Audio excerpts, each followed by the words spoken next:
नमस्कार दोस्तों, आज हम आपको अहोई अष्टमी की व्रत कथा सुनाएंगे। एक नगर में एक साहूकार अपने परिवार के साथ रहता था। उसके 7 बेटे, 7 बहुएं और एक बेटी थी।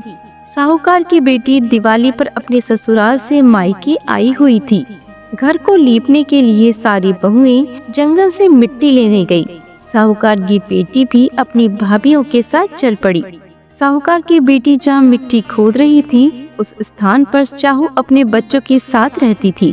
मिट्टी खोदते हुए गलती से साहूकार की बेटी की खुरपी की चोट से शाहू का एक बच्चा मर गया। इस पर क्रोधित होकर शाहू ने कहा, मैं तुम्हारी कोख बांध दूंगी। शाहू का वचन सुनकर साहूकार की बेटी अपनी भाभीयों से एक एक कर विनती करने लगी कि वे उसके बदले अपनी कोख बनवा ले। सबसे छोटी भाभी अपनी ननद के बदले अपनी कोख बनवाने के लिए तैयार हो गई।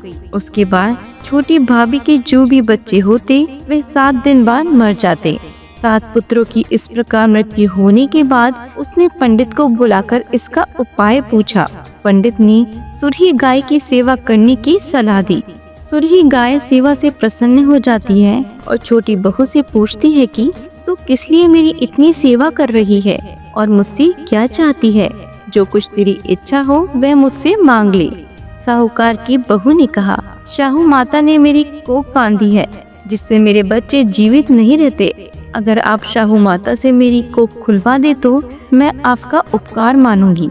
गाय माता ने उसकी बात मान ली और उसे लेकर शाहू माता के पास चल पड़ी।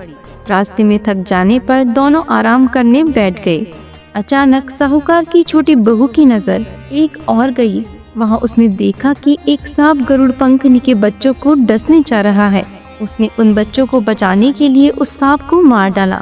थोड़ी देर बाद गरुड़ पंखनी वहाँ आ जाती है और खून बिखरा हुआ देखकर उसे लगता है कि छोटी बहू ने उसके बच्चों को मार दिया है। इस पर वह छोटी बहू को चोंच मारना शुरू कर देती है। छोटी बहू कहती है, मैंने तुम्हारे बच्चों की जान बचाई है।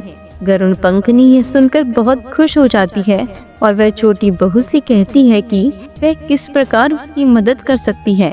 छोटी बहू कहती है कि वे उसे शाहू माता तक पहुंचा दे।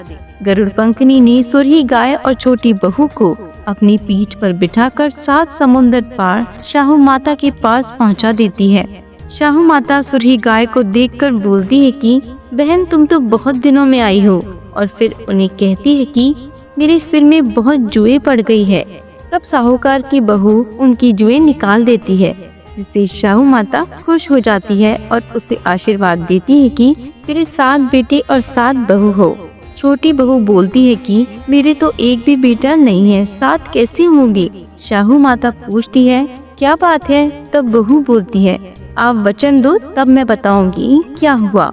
माता वचन दे देती है। तब बहू कहती है, आपने मेरी कोख बांध रखी है, मेरे बच्चे नहीं जीते। यह सुनकर शाहू माता बोलती है, तूने तो मुझे ठग लिया। मैं पहले तेरी कोख नहीं खोलने वाली थी, अब मुझे तेरी कोख खोलनी पड़ेगी। जा, तेरे 7 बेटे और 7 बहुएं होंगी।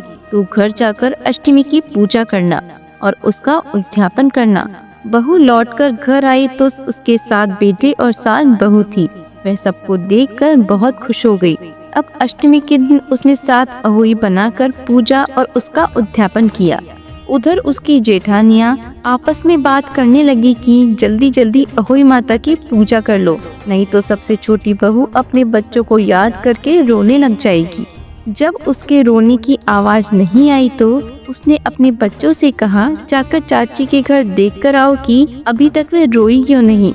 बच्चों ने देखा तो वह चाची कुछ मान रही थी और उद्यापन और पूजा की तैयारी कर रही थी। उन्होंने जाकर अपनी माताओं को यह बात बताई। यह सुनते ही जेठानियां दौड़ी दौड़ी उसके घर आई और उससे पूछा कि तेरी कोख कैसे छूट गई। देवरानी बोली, शाहू माता ने मेरे ऊपर कृपा कर मेरी कोख खोल दी। हे शाहू माता, जैसे आपने उस छोटी बहू पर कृपा करी, ऐसी ही कृपा आपके पूजा पाठ करने वाले, इस कहानी को कहने और सुनने वाले सभी पर कृपा करना, सबकी मनोकामना पूरी करना। बोलो शाहू माता की जय हो। आशा करते हैं आपको यह कहानी पसंद आई होगी। इसी तरह की और भी कहानियों को सुनने के लिए हमारे चैनल को लाइक, शेयर एंड सब्सक्राइब जरूर करें। धन्यवाद।